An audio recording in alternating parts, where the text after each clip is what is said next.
Those who have studied history know that nothing invigorates and empowers an authoritarian regime more than a spectacular act of violence, some sudden and senseless loss of life that allows the autocrat to stand on the smoking rubble and identify himself as the hero. It's at moments like this that the public, still in shock from the horror of the tragedy that has just unfolded before them, can be led into the most ruthless despotism. Despotism that now bears the mantle of security. Acts of terror and violence never benefit the average man or woman. They only ever benefit those in positions of power. This is why Nero fiddled while Rome burned. It gave him a chance to throw out the Christians to the lions and rebuild the capital of the Roman Empire in his own image.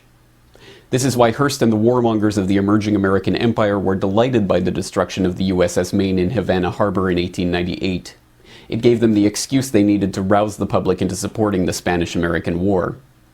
This is why Israel attacked the USS Liberty in 1967 during the Six-Day War, strafing and torpedoing it relentlessly for hours in a vain attempt to send it to the bottom.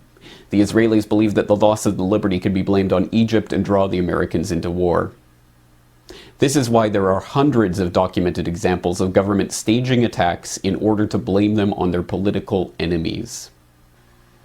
In every civilization, in every culture, in every historical period, authoritarians have known that spectacular acts of violence help to further consolidate their own power and control. And sadly, throughout history, there have been all too many willing to allow attacks to occur, to pretend that attacks have occurred, or even to attack their own population in order to further their political agenda. To think that such staged provocations and false flag attacks no longer occur would be as unrealistic as believing that human nature itself has changed, that powerful people no longer seek to increase their power, that influence is never used for deceit or manipulation, that lies are no longer told to satisfy greed or slake the thirst for control. It is to believe that our society is immune from those things that we have seen in every other society, in every other era. In short, it's a dangerous delusion. The people are once again learning the power of this delusion. They are learning the extent to which they have been lied to. They are once again studying their history. The Russians are learning how the FSB was caught planting bombs in Moscow in 1999 during a terror scare that swept Putin into power and stirred the public into supporting the Second Chechen War. They are learning how their autocratic ex-president came to power campaigning on the graves of those his old FSB cronies had killed. The Israelis are learning how Mossad has been caught time and again posing as the very Muslim terrorists they claim to be opposing.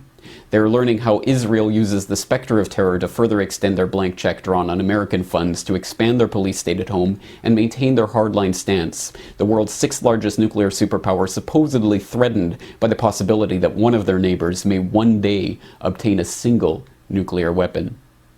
The British are learning how their SAS officers were caught dressing up as Arabs in Iraq, driving around with trucks full of munitions, shooting at police to stir up ethnic tensions, and ensure that permanent bases could be built in the region.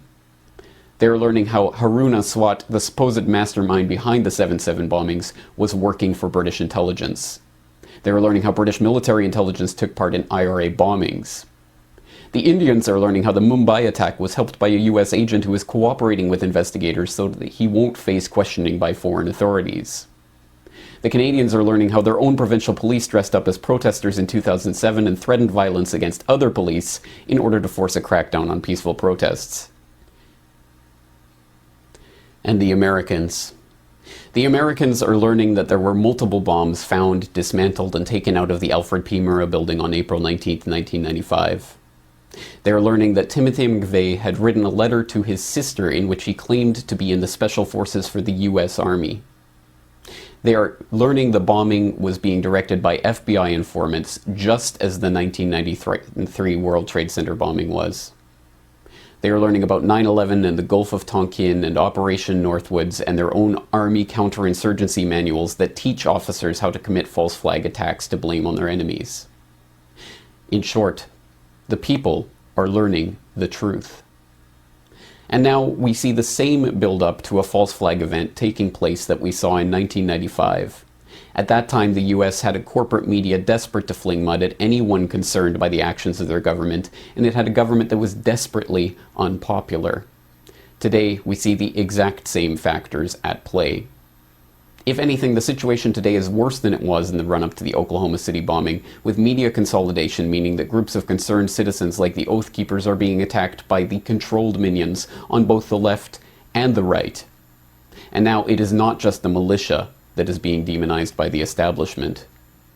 It is veterans and gun owners, third-party supporters and libertarians, anti-war protesters and human rights campaigners, people who are upset with a government giving trillions to the banks that have engineered our current financial crisis.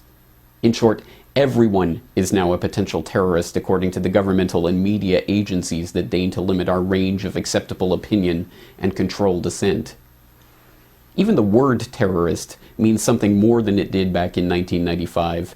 Now, after the false flag attack of 2001 allowed the passage of the Patriot Act, after the boogeyman of al-Qaida gave the NSA the opportunity to announce that they were collecting everyone's emails and everyone's telephone calls, after the former White House press secretary came out and admitted that the Bush administration had made up terror threats in order to scare the people into supporting the government, now we know what the real definition of terrorism is.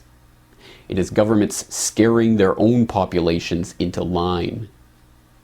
But there is something else that's different now from what it was in 1995. The people are learning something else about terrorism. They are not terrorists for speaking out against their government. They are not terrorists for wanting the government to stop selling their children into servitude to pay bankers their bonuses. They are not terrorists for pointing out that the FBI and the CIA and Mossad and MI6 are behind every major international terrorist event. The people are not terrorists because they do not want to see more death. They do not want more destruction. The spilling of the blood of their fellow citizens is not in their interests. Death and destruction only ever serve the governmental and financial and industrial interests who always grow in power and wealth in the wake of every tragedy. Time and again, the people pay with their lives, and the governments and the banks and the war machine only grows and prospers. The people do not want terrorism because it does not benefit them. It only benefits the existing power structure. And this time, if there is another staged event to blame on the government's enemy of the day, the people will know who to blame. For the Corbett Report in Western Japan, I am James Corbett.